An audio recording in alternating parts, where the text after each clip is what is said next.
नमस्कार, आप देख रहे हैं टीएफडी इंडिया। मैं हूं आपके साथ लकी कुमारी। तेजस्वी यादव के बंगले पर होगा सम्राट का राज। गृह प्रवेश करने का शुभ दिन हुआ तय।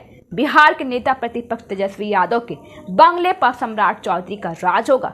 दरअसल जल्द ही बिहार के उप मुख्यमंत्री उनके लिए नामी सरकारी बंगला खाली होगा। फिलहाल इसमें तेजस्वी यादव रह रहे हैं। तेजस्वी यादव ही इस बंगले को छोड़कर अपने नए आवास में शिफ्ट हो जाएंगे और उप मुख्यमंत्री के लिए नामित बंगले में डिप्टी सीएम सम्राट चौधरी रहेंगे। तेजस्वी यादव के उप मुख्यमंत्री रहते हुए 5 देश रत्न मार्ग स्थित बंगला आवंटित हुआ था, जो अब मौजूदा डिप्टी सीएम सम्राट चौधरी को आवंटित किया जा चुका है।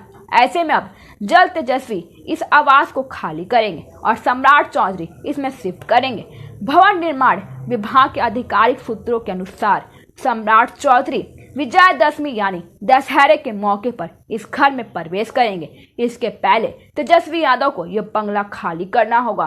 तेजस्वी यादव का पता अब पटना के पोलो रोड पर स्थित है। यह आवास उन्हें पहले ही भवन निर्माण विभाग द्वारा आवंटित किया जा चुका है और दरअसल विभागीय सूत्रों के अनुसार पटना में 5 देश रत्न मार्ग का सरकारी आवासीय परिसर आधिकारिक रूप से उप मुख्यमंत्री के नाम पर निर्धारित है, यानी कि राज्य का डिप्टी सीएम जो होगा उसे अब बंगला मिलेगा। तेजस्वी के डिप्टी सीएम पद से हटने के बाद उन्हें अब बंगला खाली करना पड़ रहा है। तेजस्वी यादव अब भवन निर्माण विभाग द्वारा पोलो रोड पर पूर्व में आवंटित सरकारी आवास में रहेंगे।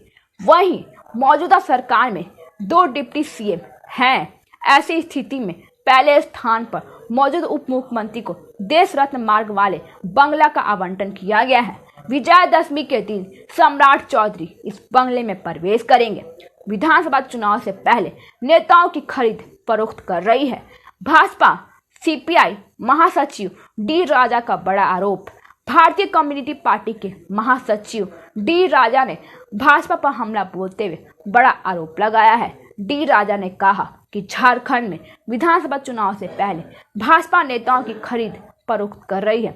इस दौरान उन्होंने भाजपा पर ध्रुवीकरण करने का भी आरोप लगाया है।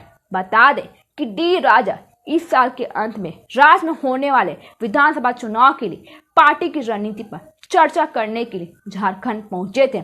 बीजेपी सत्ताधारी दलों को बना रही है निशाना। भाकपा नेता ने पत्रकारों से बातचीत करते हुए भाजपा और उसके सहयोगियों झारखंड में सत्ताधारी दलों को निशाना बना रहे हैं।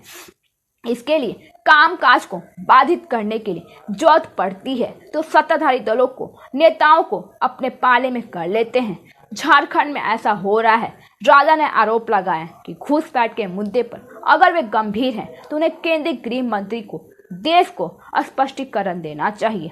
इसके अलावा बजाय वो समुदाय के बीच भ्रम और संघर्ष पैदा करने के कुछ राज्यों को निशाना बना रहे हैं और ये भी कह रहे हैं कि जम्मू कश्मीर, हरियाणा, महाराष्ट्र में हारेगी बीजेपी।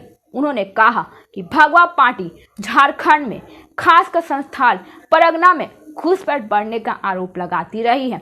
वरिष्ठ भाजपा नेता ने यह भी दावा किया कि भाजपा को आगामी विधानसभा चुनाव में जम्मू कश्मीर, हरियाणा और महाराष्ट्र में हार का सामना करना पड़ेगा। उन्होंने कहा कि जंतर मंतर दिल्ली में विरोध प्रदर्शन के दौरान पहलवानों के साथ जिस तरह का व्यवहार किया गया वो शर्मनाक है।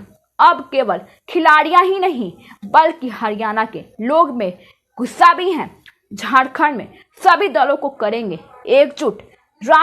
डी राजा ने यह भी कहा कि महाराष्ट्र के लोगों में भी नाराजगी है जो अब केंद्र सरकार की नीतियों पर सवाल उठा रहे हैं। उन्होंने कहा कि भारतीय कम्युनिस्ट पार्टी झारखंड में विधानसभा चुनाव जीतने के लिए सभी धर्मनिरपेक्ष लोकतांत्रिक दलों को एकजुट करने की कोशिश करेगी। जो विपक्षी गठबंधन इंडिया ब्लॉक के बैनर तले आए हैं और भाजपा और दक्षिणपंथी ताकतों को सबक सिखाएगी। धन्यवाद। आगे की जानकारी के लिए देखते रहिए टीएफडी इंडिया।